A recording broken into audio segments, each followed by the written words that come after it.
Hurricane really did the bulk of the work in the Battle of Britain. So I mean, it's Don't say that. people tend to neglect the Hurricane, but I've always liked it. Bring it in fast path. So, Sounds so crisp.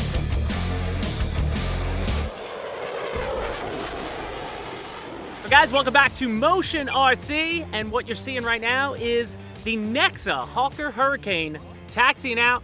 We got pilot Patrick Crowsdale, Major Crowsdale, here to fly it, and this is his own bird. He picked this one up, put in everything that he will talk about. We're gonna fly it first, and from what you're saying, 8 minutes, easy. So Ridiculous. We're not gonna do a full flight, but when we land, we'll check the battery, we'll do all that good stuff, and he can go through the build. So whenever you're ready, Patrick. all right, we're gonna take it away. And by the way, before we do this, when you say Hawker Hurricane, you just gotta say it with a British accent. Just say Hawker Hurricane. Hawker Hurricane. Hawker Hurricane. Okay. I have a terrible British accent. I'm Take not it off. going there. Take it off, right, left. Taking off.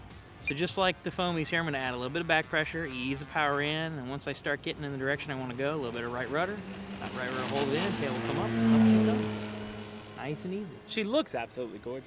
Yeah, I always love the Hurricane look. I know people love the Spitfire, but man, the Hurricane just has a presence about it. Yeah, it definitely has there's some profiles on those wingspans. Like Mhm. obviously the elliptical wing of the Spitfire draws me, Mhm. but something about that wing shape too is almost yakish. Is that like? Yeah, I mean it's an know? older design, kind of like the P40 with the rounded tips and whatnot, but just a good-looking airplane. And really, people tout the Spitfire as being kind of the British airplane, but Hurricane really did the bulk of the work in the Battle of Britain. So I mean, it's Don't say that. people tend to neglect the Hurricane, but I've always liked it.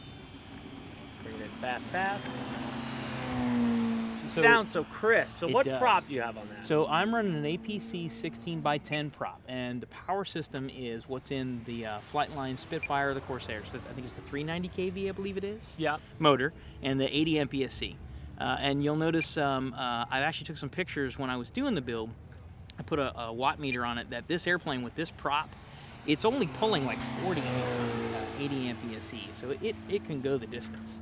And I'm flying it with a 6,000 milliamp hour 6S. Wow. And that was to get the weight where I wanted to with this airplane, because it was designed, for older nitro motors, and it was made to hold all that weight in the nose. So I had to not only put a 6,000 milliamp hour in it, but I actually added about 24 ounces of lead to the nose. Wow. Yeah. And that's all in the firewall? It's right at the firewall. Mm-hmm. Wow. But the beauty about a plane like this, I'll let it pass, but like adding weight to it, I mean, you don't like to have dead weight in something that's supposed to fly super fast, but like with a warbird, you're not looking for speed runs in essence. Like you want it to present. Yeah. And that's what this is my first time seeing this Nexa bird. And it's funny when it's on the runway because it's about the same size as the Flightline Spitfire. It's identical, yeah, 63-inch wingspan. And I have to give props to the foam finish on those type of airplanes because this could be a Flightline Hawker Hurricane. It could, yes. It could Very easily well be foam as well as, but the fact that it's balsa is just as awesome. I like getting into the balsas. I'm a foam guy at heart because they're simple and easy, but there is something to be said about owning a nice wood airplane that is going to go the test of time in the distance. I love that. Now, are the flaps full span, or So is it two? they're about like two. Corsair? It's kind of like the Corsair, Two but parts? they're split flaps. They are split. Yeah, they're split. And there's four. Well, you see, but so they're four. Is it four servos or is it two servos? It's four driving? servos. Oh wow, okay. Yeah, four Just servos. for the flaps. Wow. One for each flap. Okay. So that was actually one of the things that I did a little different from what a lot of people recommend. Is instead of doing standard size servos to try to keep the airplane light, I went with a little bit smaller servos all across the board. So I did 17 gram in the ailerons and 17 gram in the tail, and then I did a 23 gram for the elevator, but only 9 gram for the flaps. And I just really wanted to make the airplane as light as I could, because all in with the battery and everything set up, she's at about 11 pounds. She's 11 pounds. Yeah, wow. it's a heavy airplane. Yeah, it is.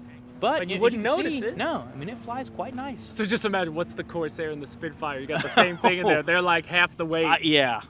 It's definitely not a foamy flyer. Like it carries a little more speed when it comes to like maneuvers and whatnot, and its floatiness when it comes to landing isn't the same. It's not going to have that super light on the wing floaty feel, but it's a balsa.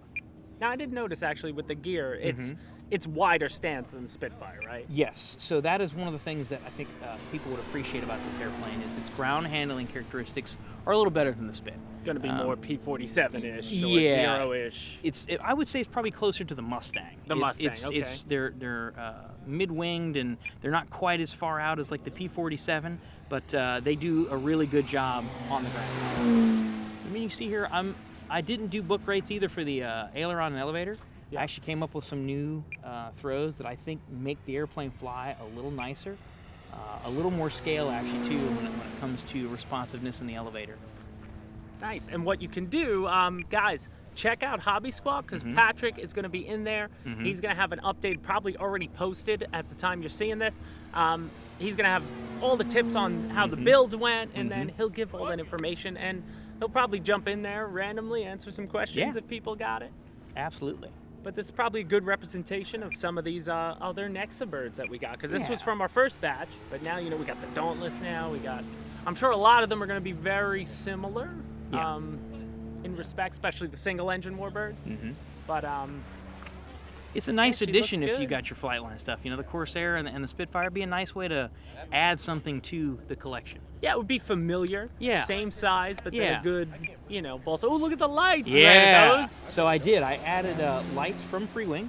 I used the Freewing box from Old Crow, their light controller set up on there. And then the lights that are in it are actually off of the AL37.